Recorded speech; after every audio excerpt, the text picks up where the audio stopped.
En latín, Señor se dice Dominus. ¿Cómo se dice en latín, Señor?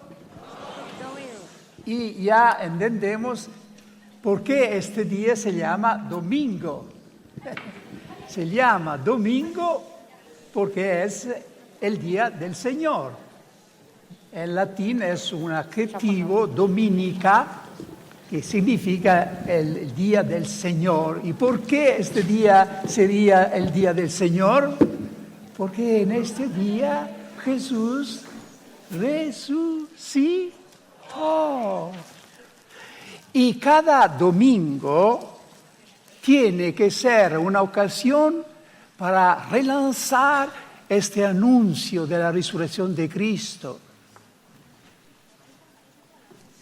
No importa que el tema particular de las lecturas de la misa, el domingo tiene que ser el momento cuando los cristianos relanzan, hacen continuar en la historia esta ola que comenzó un día, una mañana, con un grupo de mujeres a quien Jesús dijo: id y anunciad a mis discípulos en Galilea.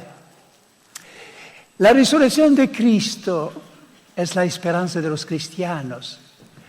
La resurrección de Cristo es algo parecido a lo que los científicos llaman el Big Bang.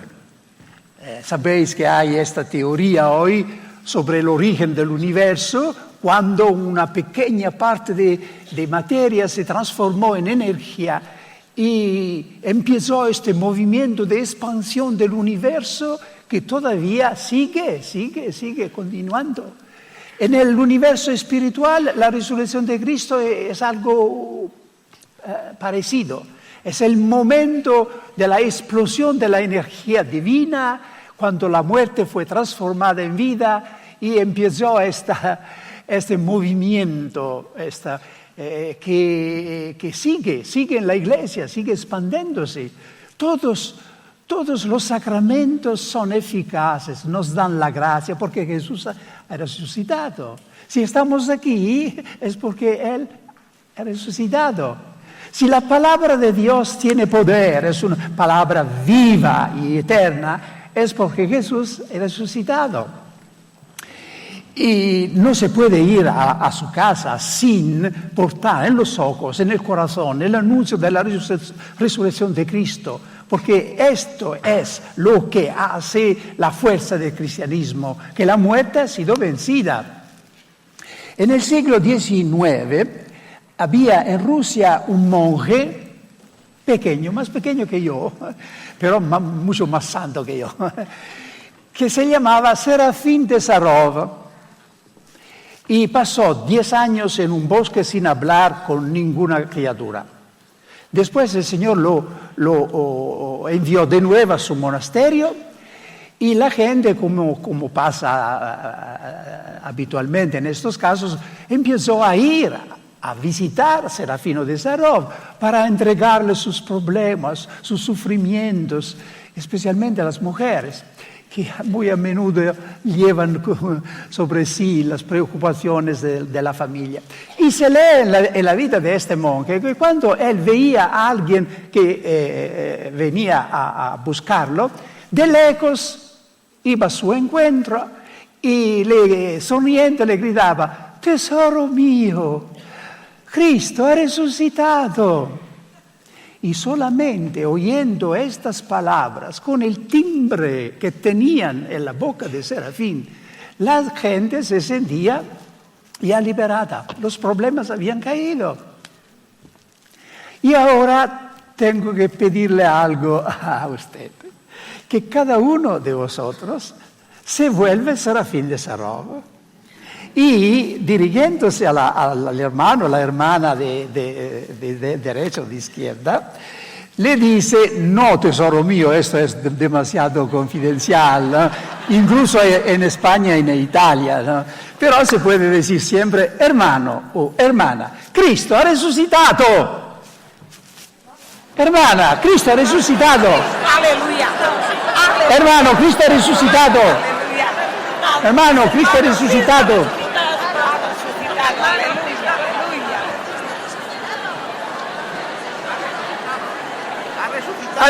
Hermano sacerdote, Cristo è risuscitato. Ha resucitado. Cristo resucitado. Aleluya.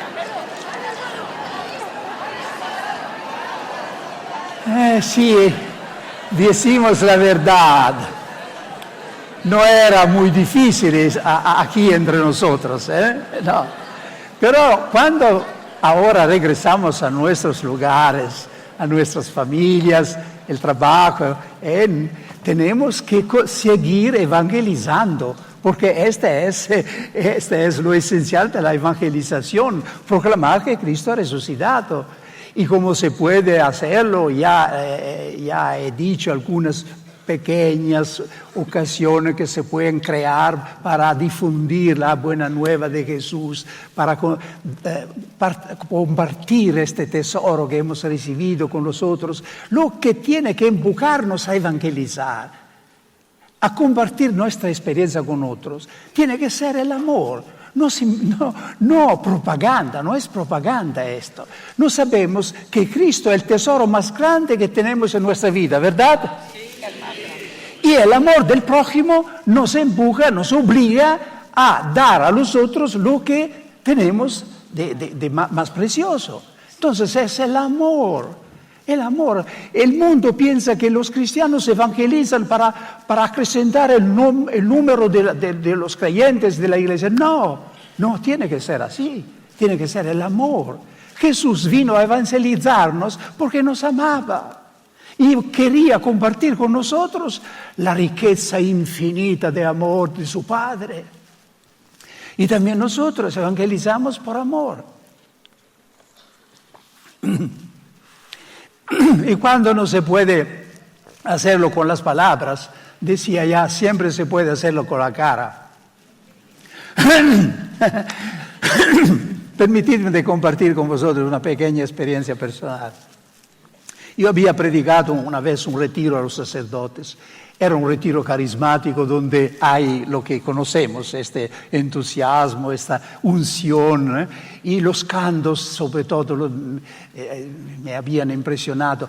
Y regresaba a mi convento, estaba en el treno desde sur de Italia, me iba a Milán, estaba en el treno compuesto como se está en el treno, ¿no? Pero algo de lo que había vivido en este retiro, no sé cómo, se veía, porque una mujer que estaba frente a mí en el treno cerró el diario, me miró y dijo: padre, ¿qué tienes? Tú tienes una cara que me obliga a creer en Dios. Se puede tener una cara que obliga a la gente a creer en Dios. Y me imagino con caras tan bellas de muchachas, de mujeres aquí. Y no es sin razón si Jesús confió precisamente a las mujeres la tarea de proclamar la resurrección de Cristo.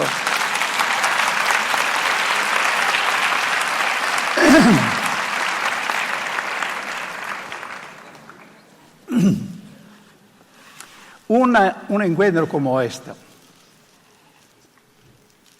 tiene que acabarse con un nuevo Pentecostés. No hay nada de más práctico, de más seguro.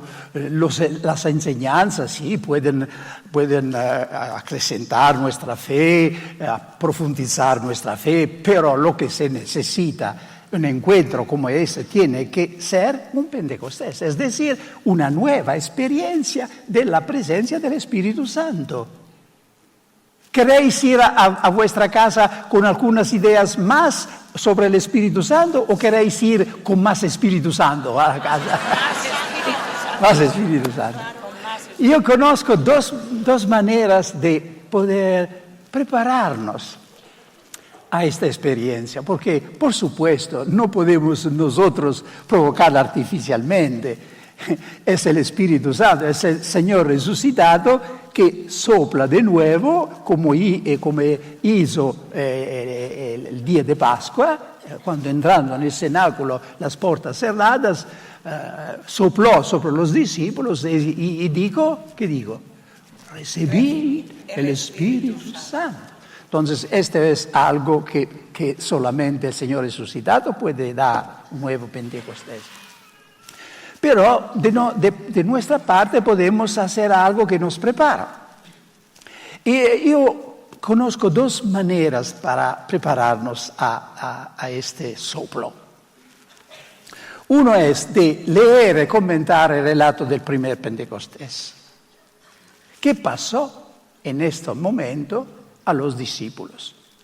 Otra manera es de compartir cómo una persona ha vivido su Pentecostés, cómo este Pentecostés se realizó en la vida de cada uno.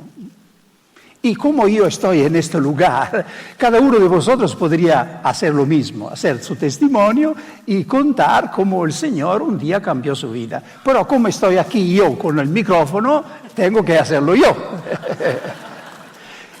¿Qué cambió en mi vida cuando el Señor me dio la gracia de este nuevo Pentecostés, esta renovación, se puede llamar de diferentes maneras? Sobre todo porque se está concluyendo el año jubilar del Vaticano II. Y el Vaticano II, en la intención más profunda del Papa Juan XXIII, fue que el concilio proporcionase a la Iglesia un nuevo Pentecostés. Y por toda la Iglesia yo voy diciendo, no permitid que se acabe este año jubilar sin realizar el sentido, el fin más profundo del concilio, que es experimentar un nuevo Pentecostés. Entonces, ¿estáis listos para soportar un poco mi testimonio personal? Sí. Muchos de vosotros lo han ya... Estáis resignados. Muchos de vosotros han ya conocido mi historia personal, pero hay nueva gente y siempre escuchar cómo actúa el Espíritu Santo en concreto en la vida de una persona, en mi caso de un sacerdote, siempre nos ayuda a despertar la gracia de la renovación, a tomar conciencia de lo que el Espíritu Santo hizo una vez y quiere hacer siempre de nuevo. Entonces, les conto mi historia personal. Yo entré en un seminario capuchino el año 1946, el año después de la fin de la guerra, y sin saber precisamente qué hacer en la vida, si estudiar y después salir del colegio. Y tuvimos un retiro y por primera vez un muchacho que había salido de los horrores de la guerra estaba expuesto a las grandes verdades de la fe, la vida eterna, Jesús, el amor de Dios. Y oír estas verdades y percibir una vocación, una llamada a ser sacerdote franciscano, fue la misma cosa, con una claridad que después con toda mi teología no he podido alcanzar tan clara, que el Señor me daba el don, me elegía a ser un sacerdote. Empecé mi formación, que duró casi 15 años, fui ordenado sacerdote en 1958 y el día anteayer fue el aniversario de mis 55 años de sacerdocio. Y me fui, los superiores me enviaron a Suiza para doctorarme en teología. Y me doctoré en teología con la especialización en los padres de la Iglesia. Y después me enviaron a la Universidad de Milán para profundizarme en las lenguas clásicas y poder estudiar la Biblia, el Nuevo Testamento y los primeros siglos de la vida de la Iglesia. Y me doctoré también en literatura. Y me pidieron de quedarme a enseñar. Y empecé a enseñar historia de los orígenes cristianos a esta grande Universidad Católica de Milán. Yo estaba bastante feliz de mi servicio a la Iglesia. Y mis superiores también estaban muy orgullosos de tener un miembro en este lugar. Entre tanto, me habían elegido director de un departamento de esta universidad. En 1975, una mujer que yo acompañaba en su camino espiritual regresó de una casa de retiro en Milán y me dijo, sabe, yo he encontrato en esta casa gente extraña que oran aplaudiendo, levantando las manos. Se habla incluso de milagros que pasan entre ellos. Yo, como un buen sabio director espiritual formado antes del concilio, le dije, tú nunca irás más a esta casa de retiro. Y esta mujer me obedeció, pero como todas las mujeres, no se rindió fácilmente. Y siguió invitándome. Y una vez me invitó a un encuentro en Roma, en una casa religiosa. Yo estaba ahí como un observador muy crítico. No pienso que estaba resistiendo a la gracia de Dios. Simplemente, esto lo digo muchas veces a los sacerdotes, como un sacerdote formado de la manera tradicional, la novedad, esta novedad, espontaneidad, esta casi tocar con mano el Señor, me parecía algo peligroso, ¿no? Y los animadores de este grupo de oración conocían mi estado y decían a la gente en secreto, no id a este sacerdote porque es un enemigo de la renovación carismática. Pero la gente, viendo un sacerdote entre ellos, venían pidiéndome de confesarse. Y escuchar las confesiones de estas personas fue mi primer choque con el Espíritu Santo. Me sentí literalmente sacudido. ¿Por qué? Porque yo no había nunca encontrado en mi vida un arrepentimiento tan sincero, tan profundo. Los pecados parecían caer como piedras de las almas de esta gente y al final habían gozo, lágrimas como una liberación, un nuevo nacimiento. Y yo entendí ahí lo que Jesús quería decir cuando decía, el Paráclito cuando vendrá convencerá al mundo de pecado. Esta gente estaba convencida de pecado.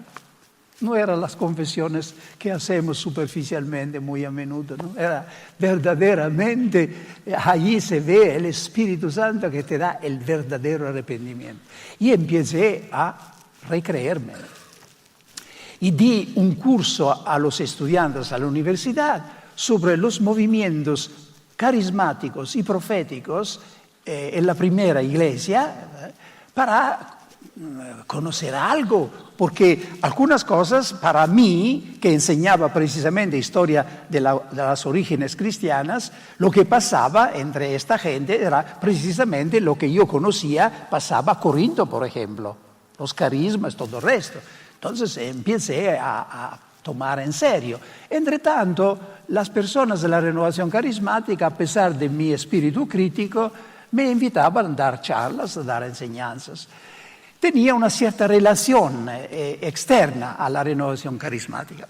En 1977, otra mujer en Milán, hay muchas mujeres en mi vida, y pero todo bien. Gracias a Dios. Una señora muy rica, que yo nunca he conocido, ofreció 4 boletos, todo incluido, para ir a los Estados Unidos y participar a una convención carismática ecuménica que se tenía en Kansas City, en Missouri. Uno de estos boletos, después de haber sido ofrecido a otra gente, fue ofrecido a mí. Y como yo tenía que ir a los Estados Unidos para aprender mi inglés, y acepté diciendo, después de todo, en una semana todo se acabará. Yo iré a estudiar el inglés en mi comunidad franciscana de Washington. No todo se acabó, como veis. Y ahí fui muy impresionado, porque habían cosas que no se podía decir, que no eran del Señor. Pero había manifestaciones, sobre todo de otras iglesias pentecostales, que yo no estaba listo para entender, que me dejaban un poco perplejo. Había una canción que se cantaba, que toda esta muchedumbre cantaba, es la historia de Jericó que cae al sonido de las trompetas. Lift high the banner of love, Jericho must fall. The refrain of this song says, Jericó tiene que caer, Jericó tiene que caer. Mis compañeros italianos a este punto me daban de codazos diciendo, escucha bien porque Jericó eres tú.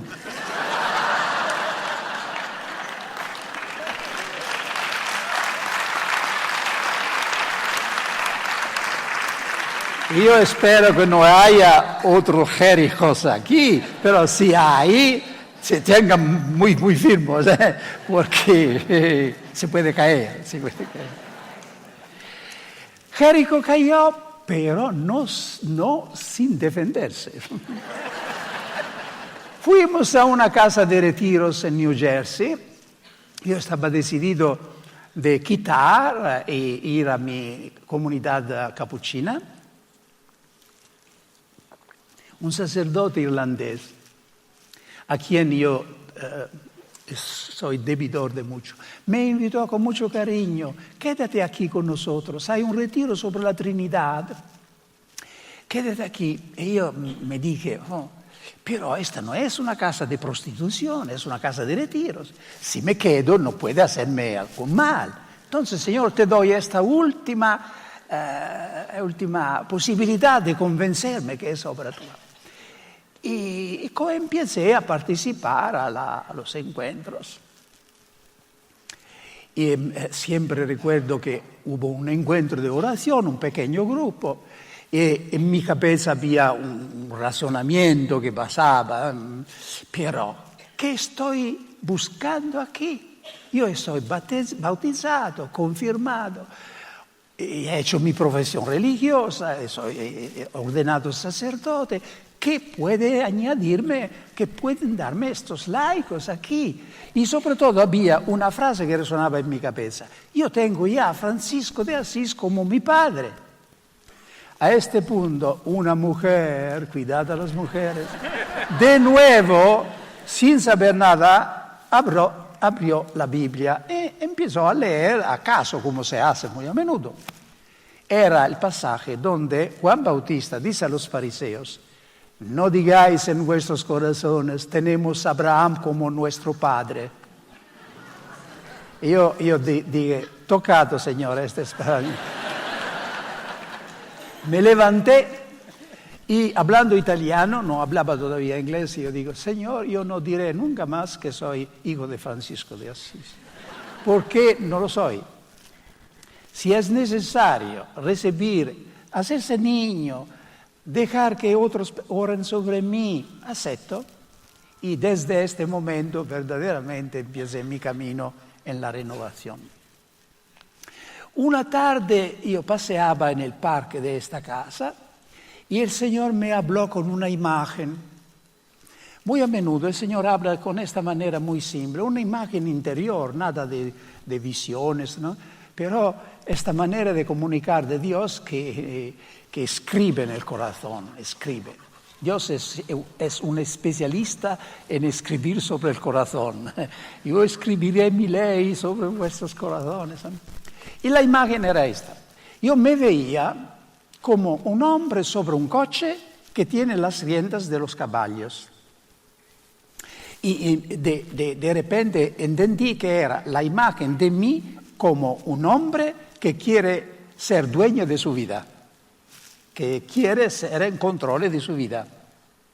¿Soy el solo en esta situación? No pienso que no. Todos queremos ser dueños de nuestra vida, decidir nosotros, ¿no? A un cierto punto era como si Jesús subía al lado de mí y con inmensa delicadeza me decía: ¿quieres darme a mí las riendas de tu vida? Hubo un momento de pánico, porque me di cuenta que era una decisión importante. Pero el Señor me hizo entender que yo no podía estar en control de mi vida. Ninguno puede estar en control de su vida. No sabemos ni siquiera qué será de nosotros mañana. Entonces le digo: sí, Señor, tomas las riendas de mi vida. Que es como decir: te acepto como Señor de mi vida. Es una manera de decir: te abro todas las puertas. Y llegó el día de recibir el bautismo en el Espíritu. Y como teólogo, yo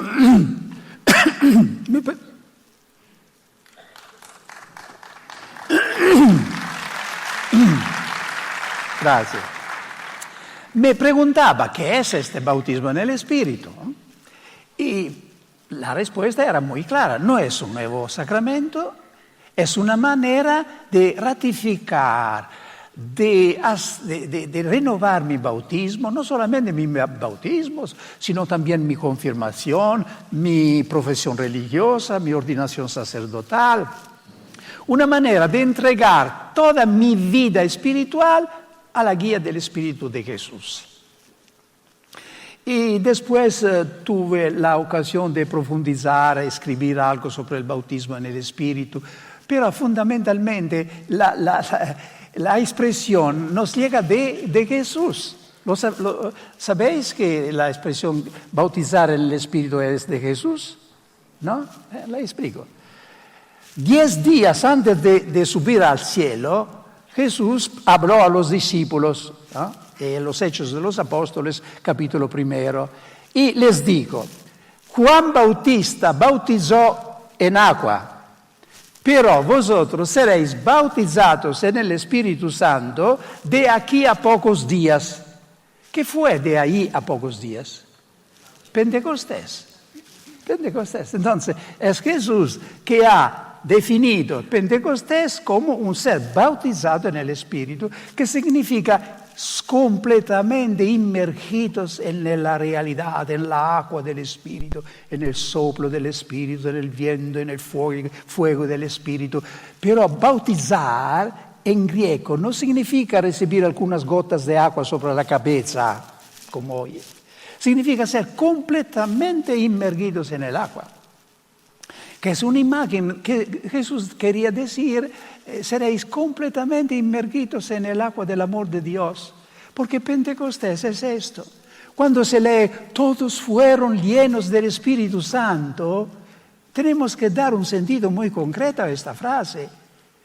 Todos fueron llenos del amor de Dios, se sintieron amados por Dios. Este es Pentecostés. Esta es la manera en que Pablo explica Pentecostés. El amor de Dios ha sido seguido, derramado en nuestros corazones por el Espíritu Santo que se nos ha dado. Esta es una definición de Pentecostés. El amor de Dios, que significa el amor de Dios para con nosotros, no el contrario, ha sido derramado en nuestros corazones. Si en la vida humana, cuando dos personas descubren de amarse, el momento mágico del enamoramiento, la vida cambia. Podemos imaginar qué pasó en el corazón de los apóstoles cuando todo el amor, la fuente del amor, les llenó a todos. Y no vemos que a salir de este momento son diferentes personas. Diferentes personas. El corazón de piedra ha sido destruido, destrozado, y se hallan con un corazón nuevo. Es Pentecostés, es esto. Esto es lo que pasa hoy. Cuando se pide a una persona que ha hecho una experiencia de Pentecostés, ¿qué te queda después de años? La respuesta que se encuentra muy frecuentemente, más frecuentemente, es: me sentí amado por primera vez de Dios. Una mujer decía: yo había vivido toda mi vida con este amargo sentimiento de no ser amada por ninguno y de no poder ser amada por ninguno. En este momento este sentimiento desapareció y nunca regresó, porque el amor de Dios había tomado. Entonces recibí yo también esta oración muy simple, nada de particular, de dramático, ni lágrimas, ni nada. Para mí era la decisión muy clara, lúcida, de entregar mi vida al Señor. Cuando me dijeron: ahora elige a Jesús como Señor de tu vida, yo levanté mis ojos y encontré el crucifijo que estaba por encima del altar y de nuevo un flash, ¿no? Como si Jesús me decía: cuidado, Raniero, el Jesús que estás eligiendo como tu Señor no es un Jesús a las aguas de rosas. ¿Se dice a las aguas de rosas? Soy yo el crucificado. Y esto me ayudó porque todavía había en mí algunas dudas que todo esto podía ser algo emocional, superficial. Ahí me di cuenta que el Espíritu Santo y la renovación te lleva al corazón del Evangelio, que es la cruz de Cristo. El día siguiente me fui, tomé el avión para irme finalmente a la comunidad de Washington para estudiar mi inglés. En el avión empecé a darme cuenta que algo había pasado. Porque yo abría el breviario, la liturgia de las horas, y los salmos parecían escritos el día antes para mí. Me hablaban de una manera nueva. Y allí empecé a darme cuenta que uno de los primeros frutos del Espíritu Santo es que la palabra de Dios se vuelve palabra viva. No es simplemente un libro que estudiar, donde se encuentran maravillosas historias y enseñanzas. No, es el libro donde Dios sigue hablando. Y después tuve muchas confirmaciones de esto, que solamente el Espíritu Santo hace que la Biblia sea un libro vivo.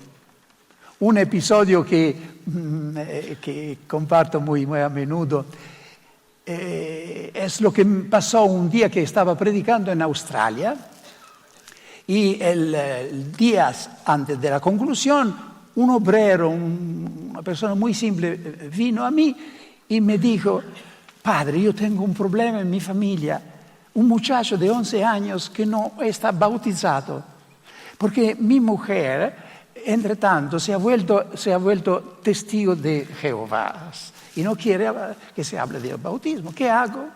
Si lo bautizo habrá una crisis, si no lo bautizo no estoy tranquilo, porque cuando nos casamos éramos católicos y hemos prometido de bautizar nuestros hijos. Yo le dije: déjame reflexionar esta noche, regresa mañana y veremos. El día siguiente este hombre vino y de lejos me dijo: padre, he encontrato la solución. Yo me sentí liberato, porque yo no la había encontrado la solución. Me digo: ayer por la tarde fui a mi casa, me puse en oración un ratito, y después abrí la Biblia, decidido a tomar como la voluntad de Dios el primer texto sobre que caería mi mirada. Y me vino el texto donde Abraham lleva a su hijo Isaac a la inmolación. Y me he dado cuenta que cuando Abraham lleva a su hijo Isaac a la inmolación, no dice nada a su mujer.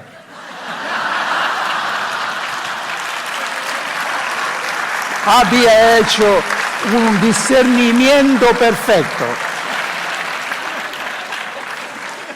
Siempre me ha asustado cómo el Señor ha podido dar a este hombre un discernimiento tan claro. Incluso los exegetas judíos dicen que Abraham no dijo nada a su mujer por miedo que impidiese de obedecer al Señor. Y me fui a mi comunidad de Washington, otro signo que algo había pasado en mi vida. Me sentía atraído a la iglesia. La oración, que había sido bastante difícil en mi vida, como en la vida de muchos estudiosos, ahora me sentía atraído a la iglesia y la oración tomaba un movimiento trinitario. Jesús parecía tener muchas cosas que revelarme sobre su Padre. Y Dios Padre tenía muchas cosas que decirme de su Hijo. ¡Oh, qué maravilla! La oración trinitaria. Es la oración cristiana, es única, como todo es único en el cristianismo, por supuesto, porque es el Hijo de Dios que nos ha revelado, ¿no? En la Trinidad hay este movimiento.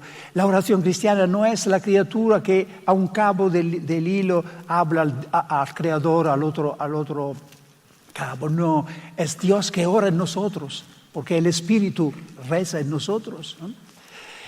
Y estos fueron mis 3 meses de luna de miel. 3 meses. Me dicen que la luna de miel a veces dura mucho menos. Me fui a Italia y la gente que me había conocido estaba muy asustada. Una mujer decía, ¡qué milagro! Hemos enviado a los Estados Unidos Saulo y nos han enviado atrás Pablo. Empecé a unirme a los grupos de oración. Y un día, mientras estaba orando en mi celda en el convento de Milán, algo pasó que ha cambiado mi vida. Y si estoy aquí hoy es por lo que pasó en este momento. Yo estaba en mi celda orando espontáneamente con una especie de oración en lenguas. Yo nunca fui muy fuerte en esta oración en lenguas, pero hablaba así en el entusiasmo del Espíritu. Repetía siempre las mismas cosas, ¿no? El corazón de Raniero en el corazón de Jesús. El corazón de Raniero en el corazón de Jesús. Cuando Jesús me habló de nuevo con una imagen. Y yo veía interiormente Jesús que pasaba delante de mí y reconocía que era el mismo Jesús como cuando regresaba del Jordán y estaba a punto de empezar a predicar el reino de Dios. Para mí era claro. Pasando delante de mí, yo sentía que decía en mi corazón, si quieres ayudarme a predicar el reino de Dios, quítalo todo y sígueme. Yo entendí pronto que quería decir, deja tu enseñanza, tu cátedra, tu oficio, tu salario, déjalo todo. Y vuélvete un predicador itinerante de mi palabra en el estilo de tu padre Francisco de Asís. Ahí yo experimenté que es la gracia de Dios. Porque lo que había sido el traguardo de todo, ahora había caído. Y en mi corazón hallé un sí, amén, Señor, amén. Sí, lo dejo todo. Pero como religioso no podía actuar sobre una inspiración personal. Esto es importante. Cuando se recibe una inspiración personal, tenemos que pedir la confirmación del director espiritual, del confesor, de los hermanos mayores, si es un sacerdote, de tu superior, de tu obispo, porque solamente después de haber recibido, si se trata de una decisión bastante importante, por supuesto, solamente después que la Iglesia ha reconocido tu inspiración, puede hacerlo. De otra manera, no estarás nunca seguro que no es tu invención, tu fantasía. Esto es importante en la renovación caritativa. Entonces me fui a Roma a hablar a mi superior general, pidiendo de poder seguir mi nueva vocación. Y mi superior general, que era un hombre de Dios, me contestó como cada obispo, cada superior contesta en estas situaciones. Una respuesta clásica. Esperamos un año. Esta es la respuesta. Y me fui esperando un año, enseñando todavía.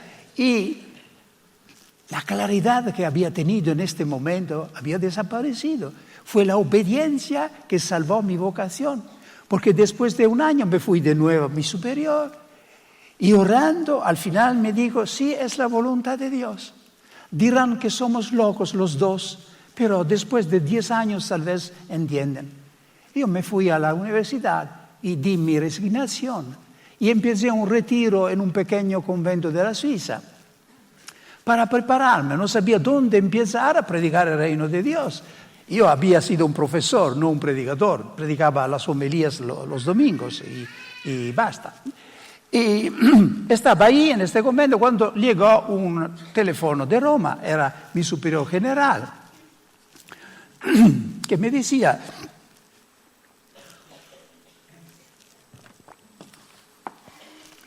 Juan Pablo II te ha nombrado predicador de la Casa Pontificia.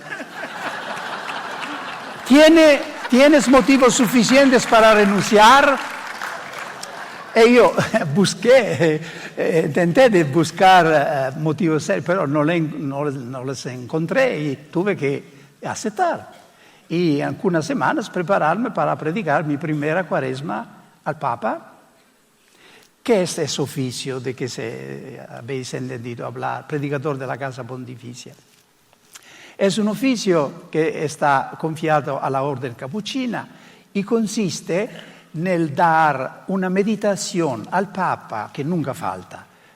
Los cardinales, los obispos de la Curia Romana y los superiores generales de las órdenes religiosas, unos 60 o 70 personas, cada viernes en Adviento y Cuaresma.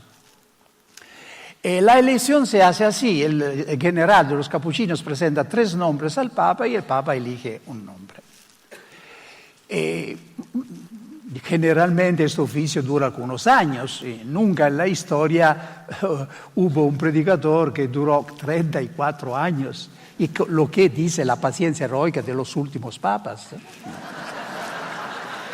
Yo tengo una explicación de este fenómeno tan largo, porque Benedicto XVI, que era como cardinal, estaba siempre en primera fila. Y les aseguro, sobre todo a mis compañeros sacerdotes, que predicar cuando el prefecto de la congregación de la fe está frente a ti y toma notas no es tan asegurante. Pero Benedicto XVI era tan amable que después de haber oído mi comentario al Veni Creator durante 3 cuaresmas, de su espontánea voluntad escribió la presentación que ahora se puede leer también en la edición española del libro. Y después, como Papa, me confirmó. Y hace algunas semanas el nuevo Papa Francisco me ha escrito que tengo que conseguir predicando al Papa. Yo moriré como predicador pontificio. Si no muero antes en España o en Francia. Hablando de Papa Francisco, yo tuve la dicha de conocerlo antes en 2 ocasiones en Buenos Aires. La última vez fue en octubre pasado, el año pasado. Prediqué un retiro al clero de su diócesis y él estaba allí todo el tiempo. Y tuvimos encuentros carismáticos ecuménicos en el Luna Park de Buenos Aires, donde habían 5 o 6 mil personas. En el retiro mismo habían 90 sacerdotes católicos y 10 pastores pentecostales, los que aceptan de dialogar con la Iglesia Católica. Y en los encuentros abiertos estaban también abiertos a todos, la mayoría eran católicos, pero habían también protestantes, evangélicos. Y el Papa, el cardenal Bergoglio, antes de hablar a la gente, se ponía de rodillas y pedía que se orase sobre él. Incluso los evangélicos, los pastores. Y hay en internet una foto donde se ve que yo estoy orando sobre el Papa. Este hombre es un regalo de Dios inmenso, inmenso. Él tiene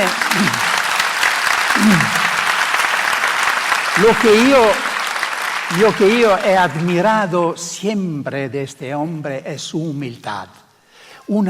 Él ha vencido la batalla más difícil de la vida, ha vencido su yo, está muerto a sí mismo, no vive ya para sí mismo, sino para el Señor. Y esto explica su libertad, esta libertad que es la libertad del espíritu. Porque hace las cosas sin polémicas contra ninguno, pero las haces y está dando a la iglesia el ejemplo, un ejemplo que incluso para los no creyentes en Italia hay algunos periodistas no creyentes que están asustados. Y el efecto que suscita su presencia no se explica de otra manera sino pensando al efecto que suscitaba Jesús cuando pasaba en el mundo. Porque Él verdaderamente ha hecho Jesús presente, cercano. Incluso los no creyentes se dan cuenta de esto. Entonces un regalo inmenso. Él, lo sabéis, Él conoce bien la renovación, ha trabajado en Buenos Aires con la renovación. He predicado al conclave porque no sé si sabéis que los cardinales antes de elegir al Papa tienen que escuchar 2 exhortaciones y en los últimos 2 conclaves yo fui encargado de dar la primera de estas 2 meditaciones. Primera vez tenía Ratzinger al lado de mí, que después se volvió Papa, y esta vez tenía Bergoglio que estaba en la última fila en la aula del sínodo, ninguno, pero io non sabia quién sería el Papa e me dirigí a la persona que en la mente de Dios ya estaba claro. Y digo, yo hablo a la persona que está aquí, que no se conoce, que será el nuevo Papa, y digo algo, primero, ánimo, Zorobabel, a trabajo porque yo estoy con vosotros, y después se volvió Papa. El Viernes Santo tuve el privilegio de predicar en su presencia. Y ahora tengo que ir a Italia a preparar las charlas por el Adviento que no he todavía preparado. Este ministerio de predicación me ha proporcionado invitaciones de todo lado de iglesia, obispos, sacerdotes, incluso muchas invitaciones de la parte de los protestantes. Yo he predicado retiros a pastores luteranos. El último mes de julio prediqué a 15.000 pastores y familiares de pastores en Suecia. Era la primera vez que un católico estaba invitado.